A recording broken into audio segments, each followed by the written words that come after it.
তো process costing শুরু করতে গেলে আমাদেরকে প্রথমে বুঝতে হবে যে প্রসেস কস্টিং জিনিসটা কি। ঠিক আছে, আমরা যেমন জয়েন্ট কস্টিং, বাই প্রোডাক্ট এগুলো দেখছিলাম। তো সেইটার মূলেই আছে হচ্ছে প্রসেস কস্টিং। সেটার মূলেই প্রসেস কস্টিং। এটা মানে হচ্ছিল যখন একটা প্রোডাকশনের মাধ্যমে, প্রোডাকশনে যদি দুই তিনটা প্রসেস থাকে, সেখানে যখন একটা প্রসেসেই আমার প্রোডাক্টটা তৈরি হয় না, বা দেখা যায় যে একটা প্রসেস থেকে আরেকটা প্রসেসে যায়, মানে একটা প্রসেসের ইনপুট আরেকটা সরি, একটা প্রসেসের আউটপুট আরেকটা প্রসেসের ইনপুট, এভাবে করে যখন যায় এবং যখন প্রোডাক্টগুলো হোমোজিনিয়াস থাকে, একই টাইপের প্রোডাক্ট, যেমন ধরেন টেক্সটাইল বা গার্মেন্ট ইন্ডাস্ট্রিতে একটা জ্যাকেট বানাবে, বা ধরেন টি শার্ট বানাবে বা শার্ট বানাবে, একই প্যাটার্নের শার্ট বা জিন্স, ধরেন আপনার 1,000 পিস বা 5,000 পিস। তো সেটার প্রোডাকশন কিন্তু কয়েকটা প্রসেসের মাধ্যমে, প্রসেস 1 2 3, একই প্রোডাক্ট বিভিন্ন প্রসেসের মাধ্যমে যাচ্ছে। তার মানে একটা প্রোডাক্টে ইনপুট ঢুকতেছে, সেটা সেই প্রসেস যে আউটপুট বের হয়ে, সেই আউটপুটটা আরেকটা প্রসেস টুতে গিয়ে ইনপুট হিসেবে যাচ্ছে। তো প্রতিটা প্রসেসেই কিছু নর্মাল লস হয়। ফর এক্সাম্পল ধরেন আপনি কি বলবো, ধরেন কোনো এমন একটা আইটেম, যে ধরলাম খাবার আইটেম বা কোনো কিছু একটা, যেটা আপনার যতটুকু ইনপুট দিলেন সেখান থেকে যে নর্মাল লস হয়। ঠিক আছে, মানে শ্রিঙ্কেজ হয় বা ওয়েস্টেজ হয়, নর্মাল ওয়েস্টেজ যেটা প্রোডাকশনে হবে। তো সেখানে কিছু আপনি ইনপুট দিলেন 10,000, কিন্তু আউটপুট পেলেন 9,000 ইউনিট। তো সেখানে কিছু আপনার ওয়েস্টেজ হচ্ছে বা নর্মাল কি বলে স্পয়েলেজ হচ্ছে।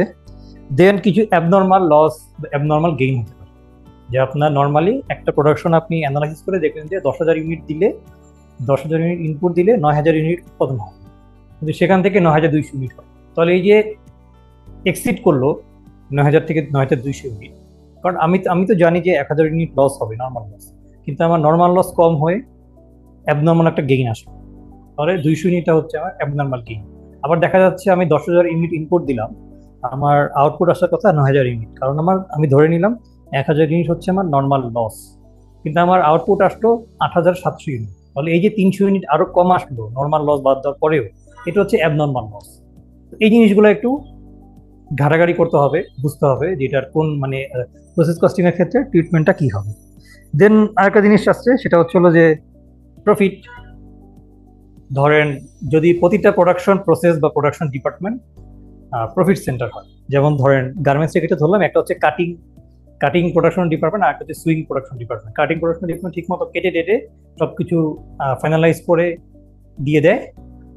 ঠিক আছে, আর সুইং ডিপার্টমেন্ট সেটাকে সেলাই করে ফাইনাল করে প্রস্তুত করে। তো কাটিং ডিপার্টমেন্ট যখন কাপড় নেয়, দেন আপনার ডিফারেন্ট কালার ইউজ করে সেটাকে আপনার কালারিং করে, ডাই করে, দেন সেটাকে যখন ঠিক মতো ফ্যাব্রিক ড্রেস অনুযায়ী কাট করে, তো করার পর তাদের ধরেন একটা ড্রেস তৈরি করতে ধরলাম 350 টাকা খরচ।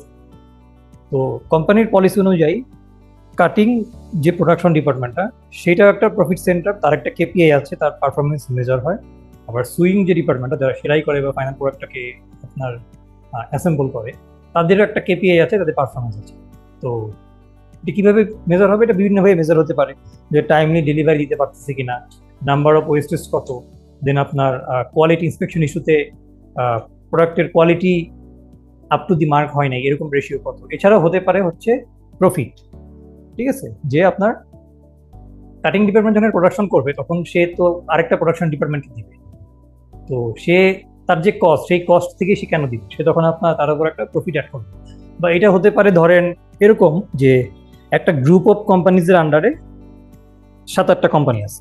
তো একটা কোম্পানি হচ্ছে শুধুমাত্র এই আপনার কি বলে ফ্যাব্রিকের কাজ করে, মানে ফ্যাব্রিক বলতে আমি যদিও গার্মেন্টস ইন্ডাস্ট্রি না, তারপর আইডিয়া থেকে বলতেছি, সেটা হচ্ছে ধরেন আপনার কাপড় বানায়। ঠিক আছে, ফ্যাব্রিকের কাজ করে, কাপড় টাপড় বানায়, এটাকে কি নাম বলে আমি ঠিক শিওর না এক্স্যাক্টলি কোম্পানিগুলোর।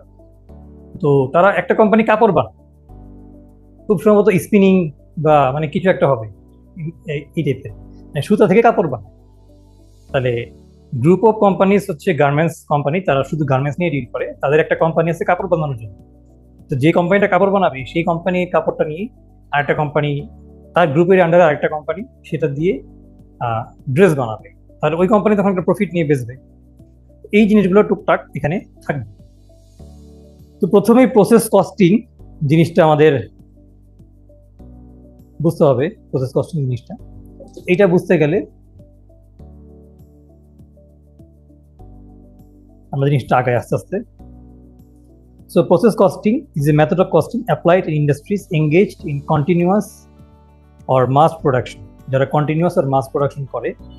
So process costing is a method of costing used to ascertain the cost of a product at each process or stage of manufacturing. তার মানে প্রতিটা প্রসেসেই কস্টিং হয় এবং সেখান থেকে সেটা ক্যারি ফরওয়ার্ড হয়। সো ICMA ডেফিনেশন হচ্ছে process costing is that form of operation costing which applies where standardize goods of produce. মানে যেখানে গুডসগুলো স্ট্যান্ডার্ডাইজ থাকে, একই টাইপের প্রোডাক্ট থাকে। সো এটার বেসিক মেথড হচ্ছে প্রতিটা ম্যানুফ্যাকচারিং স্টেজ, যেটাকে আমরা প্রসেস কস্টিং এক একটা প্রসেস বলি, প্রসেস 1 2 3, তো প্রতিটা প্রসেসের কস্টটাকে অ্যাসার্টেইন করা। সো প্রতিটা প্রসেসের জন্যই একটা করে সেপারেট অ্যাকাউন্ট মেনটেন হয়, যেটা একটা লেজারের মতো থাকে, ডেবিট ক্রেডিটের মতো। বাম দিকে খরচগুলো থাকে, ডান দিকে থাকে আউটপুট। তো প্রসেস শেষ হওয়ার পর কস্ট পার ইউনিট বের করতে হয়, টোটাল কস্টকে নাম্বার অফ ইউনিটস দিয়ে ভাগ দিতে হয়। সো এটাকে সেক্ষেত্রে অনেক ক্ষেত্রে এভারেজ কস্টিং বা কন্টিনিউয়াস কস্টিংও বলা হয়। এটা কোথায় ইউজ হয়? ম্যানুফ্যাকচারিং ইন্ডাস্ট্রিজ, যেখানে একই টাইপের প্রোডাক্ট তৈরি হয়, ঠিক আছে। যেমন ধরেন চিপস, একই টাইপের chips, potato crackers, mister twist chips তৈরি হচ্ছে হাজার হাজার, হ্যাঁ, কন্টিনিউয়াসলি তৈরি হচ্ছে। ধরেন আপনার বিভিন্ন একটা প্রসেসে একটা প্রসেস যাচ্ছে, এভাবে তৈরি হচ্ছে। দেন কেমিক্যাল ইন্ডাস্ট্রি, মাইনিং, দেন আপনার টেক্সটাইল এখানে নাই। তো ক্যারেক্টারিস্টিক্স কি প্রসেস কস্টিং এর? প্রথমটা হচ্ছে এটা হচ্ছে কন্টিনিউয়াস প্রসেস হবে প্রোডাকশনটা। দেন একটা প্রোডাক্ট তৈরি হতে দুইটা বা এর বেশি ডিস্টিংক্ট প্রসেস কমপ্লিট করতে হবে। ডিস্টিংক্ট মানে হচ্ছে আলাদা আলাদা, সেপারেট প্রসেস। যেমন গার্মেন্টসের ক্ষেত্রে যেমন বললাম, একটাতে হচ্ছে কাপড় ডাই করবে, মানে কাপড় রং করবে, ঠিক আছে, কালারিং করবে, করে সেগুলোকে কাটবে, আরেক জায়গায় সেলাই করবে, আরেক জায়গায় ফিনিশিং হবে। তো এই টাইপের জিনিসগুলো আর কি। প্রোডাক্টগুলো স্ট্যান্ডার্ডাইজড এবং হোমোজেনিয়াস, মানে সিমিলার টাইপের প্রোডাক্ট এবং স্ট্যান্ডার্ড প্রসেস ফলো করবে, মানে একইভাবে তৈরি হবে, কোনো কাস্টমাইজেশন নেই। Products are not distinguishable in processing stage. যখন প্রসেস হবে প্রতিটা স্টেজে, তখন প্রোডাক্টগুলো ডিস্টিংগুইশেবল থাকবে না। মানে যদি দুইটা একেরই অধিক প্রোডাক্ট থাকে, সব প্রোডাক্টই মানে কোনো প্রোডাক্টকে আলাদা করা যাবে, আউটপুট হওয়ার পর আলাদা করতে হবে, ইনপুট হিসেবে সব একভাবে দেবে। Finished product of one process becomes র মেটেরিয়াল অফ সাবসিকুয়েন্ট প্রসেস। তার মানে প্রসেস ওয়ান থেকে যেটা আউটপুট বের হবে, এটা প্রসেস 2 ইনপুট হিসেবে যাবে। তাহলে প্রসেস 1 এর আউটপুট প্রসেস 2 এর ইনপুট। এখন যদি আর প্রসেস না থাকে, তাহলে প্রসেস 3 তে কি হবে? প্রসেস 1 এর ধরেন এখানে আমি একটা ইনপুট দিলাম, যেটা প্রসেস 1 এ গেল। প্রসেস 1 থেকে যে আউটপুটটা হলো, এটা প্রসেস 2 তে গেল। প্রসেস 2 থেকে যেই আউটপুটটা বের হলো, এই আউটপুটটা ইনপুট হিসেবে প্রসেস 3 তে গেল।